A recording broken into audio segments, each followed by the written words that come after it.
అస్మద్ గురుభే నమ శ్రీమాత్రే నమ. అమ్మవారి దివ్యపాదపద్మాలకు నమస్కారం చేసుకుంటూ వీడియోలోకి వెళ్ళిపోదాం. చాలా మంది అడుగుతున్నారు, పిల్లలు చెప్పిన మాట వినట్లేదు, టీనేజ్ పిల్లలు ముఖ్యంగా అసలు వాళ్ళల్లో మార్పు రావడానికి కారణమే ఆ వయసు. ఆ వయసు పిల్లలు తల్లిదండ్రుల మాట వినట్లేదు. జనరేషన్కి గ్యాప్ వస్తున్న టెక్నాలజీ పరంగా కానివ్వండి, అలవాట్లు మారుతున్న పరిస్థితుల్లో ఏదైనా కానివ్వండి, టీనేజీ పిల్లలు తల్లిదండ్రుల మాటలు వినాలి అంటే ఎలా చేయాలి? దానికి ఏంటి పరిహారాలు? అంటే ఈ రోజుల్లో పిల్లలు ఏంటంటే అన్నీ వాళ్ళకే తెలుసు. వాళ్ళే చెప్పేస్తూ ఉంటారు. మనం చెప్పిన మాట వినరు. మంచి చెడుల తారతమ్యం తెలుసుకోలేక అన్నీ వాళ్ళకే తెలుసు అని అనుకుని వాళ్ళు మాట్లాడే విధానం కానీ, మాట్లాడే తీరు కానీ, పెద్దల పట్ల ప్రవర్తించే విధానం కానీ ఏదీ మార్చుకోకపోగా పైగా చదువులోనూ చాలా వెనుకబాటుతనంగా ఉండి చదువుని నిర్లక్ష్యం చేస్తున్నారు. భవిష్యత్తుని అంధకారం చేసుకుంటున్నారు. అయితే కొన్ని విధానాలు ఉన్నాయి పిల్లలు మన మాట వినాలి అంటే టీనేజ్‌కి ముందు, టీనేజ్‌కి తర్వాత ఎలా ఏ పరిహారం చేస్తే పిల్లలు మన మాట వింటారు. దాంతో పాటు ముందర మనం పిల్లలతో స్నేహంగా మెలగాలి. మంచి మాటలతోనే చెప్పాలి. వినరు కానీ చాలా ఓపికగా, చాలా శాంతంగా ఉంటూ మనం పిల్లల్ని మన దారిలోకి తెచ్చుకోవడానికి ప్రయత్నిస్తూనే మనం 12 ఏళ్ల లోపు పిల్లల విషయంలో అయితే ఏంటి, పౌర్ణమి తిథి రోజున ఒక కొబ్బరికాయని తీసుకొని పిల్లల్ని తూర్పు దిక్కుగా మీకు ఇంట్లో తూర్పు, పడమర, ఉత్తర, దక్షిణ తెలుసు కదా! తూర్పు వైపు ముఖం పెట్టి కూర్చోబెట్టండి. అంటే వాళ్ళ ఫేస్ తూర్పుని చూస్తూ ఉండాలి. అప్పుడు మీరేం చేస్తారంటే ఆ కొబ్బరికాయని పిల్లల చుట్టూ clock wise, anti clock wise 7 సార్లు, clock wise 7 times, anti clock wise 7 సార్లు దిష్టి తీసేయండి. తీసేసి పారుతున్న అంటే ప్రవహిస్తున్న నీటిలో స్టాగ్నెట్ అయిపోయిన కాదు, చెరువులో వాటిల్లో కాదు, వెళ్ళిపోతూ ఉండాలి వాటర్. అలాంటి నీటిలో పారవేయండి. ఇలా మీరు 4 పౌర్ణములు చేయండి. 4 పౌర్ణములు గనక చేసినట్లయితే ఈ 12 సంవత్సరాల లోపు ఉన్నటువంటి పిల్లలు ఖచ్చితంగా మీ మాట విని తీరతారు. నేను ఈ ఈ అందరికీ సరిపోయేటటువంటి ఒక మంత్రం కూడా నేను చెప్తాను పిల్లలకి.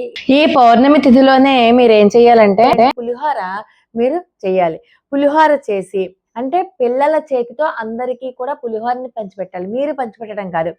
అందరికీ పులిహోర ప్రసాదంగా పంచిపెట్టనివ్వాలి. అప్పుడు పరమేశ్వరానుగ్రహం కలుగుతుంది. ఖచ్చితంగా పిల్లలు మీరు చెప్పిన మాట వింటారు. ఇప్పుడు 12 ఏళ్ళు దాటిన వాళ్ళ కోసం అది కరెక్ట్‌గా మంచి ఏజ్ అనమాట. మన మాట వినకుండా అంటే 10థ్ క్లాస్ నుంచి వాళ్ళు ఇంచుమించుగా 10థ్ క్లాస్‌లోనే మారిపోతారు పిల్లలందరూ కూడా.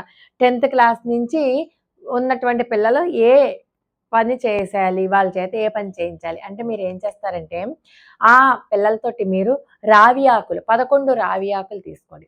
ఆ 11 రావి ఆకుల మీద పిల్లలతోనే సింధూరంతో శ్రీరామ అని రాయించండి. ఒక్కొక్క రావి ఆకు మీద శ్రీరామ అని రాయించండి.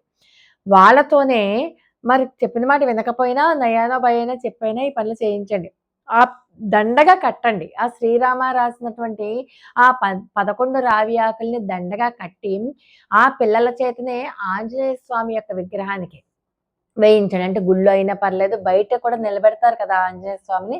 అలా ఆంజనేయ స్వామినైనా పర్వాలేదు. ఆ పిల్లలతోటి ఆంజనేయ స్వామి మెడలో దండగా వేయించండి. ఇలా ప్రతి నెల కూడా ఒక్క మంగళవారం చేయండి. అన్ని మంగళవారాలు అక్కర్లేదు. నెలలో వచ్చే ఒకే ఒక్క మంగళవారం చేయించండి. పిల్లలు చాలా తొందరగా మీరు చెప్పిన మాట వింటారు. మన ఇంట్లో నరసింహస్వామి చిత్రపటం ఉంటుంది. ఒకవేళ మన ఇంట్లో నరసింహస్వామి చిత్రపటం లేకపోతే తెచ్చుకోండి. నరసింహస్వామి చిత్రపటం ఎదురుగుండగా ఆవ నూనెతో దీపారాధన చేయండి. మీ పిల్లలతో చేయించండి, మీరు కాదు. మీ పిల్లలతోనే చేయించండి. అది అబ్బాయి అయినా, అమ్మాయి అయినా. చేసి ఇలాగ నమస్కారం చేసుకోమనండి. ఇలా మీరు గనక చేసినట్లయితే ఖచ్చితంగా మీ పిల్లలు చెప్పిన మాట వింటారు. అలా చేయడంతో పాటు ఓం ఐం నమః, ఓం ఐం నమః అన్న మంత్రాన్ని 11 సార్లు మీ పిల్లలతో చెప్పించండి. కేవలం మీ పిల్లలే చేయాలి ఆ పని. మీ పిల్లలతోనే చెప్పించండి. అలా మీరు గనక చేసినట్లయితే ఖచ్చితంగా మీ మాట వింటారు. అలాగే ఇప్పుడు నరసింహస్వామి చిత్రపటం ఎదురుగుండగా ఆవ నూనె దీపారాధన ప్రతిరోజు చేయాలి. మంగళవారాలో, శుక్రవారాలో కాదు. ప్రతిరోజు ఓన్లీ దీపారాధన చేసేసి ఒకసారి ఓం ఐం నమః అన్న మంత్రం చెప్పేసుకుని వెళ్ళిపోవడమే. వాళ్ళు ఇంకేమీ చేయక్కర్లేదు. అలా గనక చేస్తే అతి త్వరలో తల్లిదండ్రుల మాట పిల్లలు ఖచ్చితంగా వింటారు అనడంలో ఎటువంటి సందేహము లేదు. లోకా సమస్త సుఖినో భవంతు. మరొక అద్భుతమైన వీడియోతో మళ్ళీ కలుసుకుందాం. అంతవరకు నమస్కారం.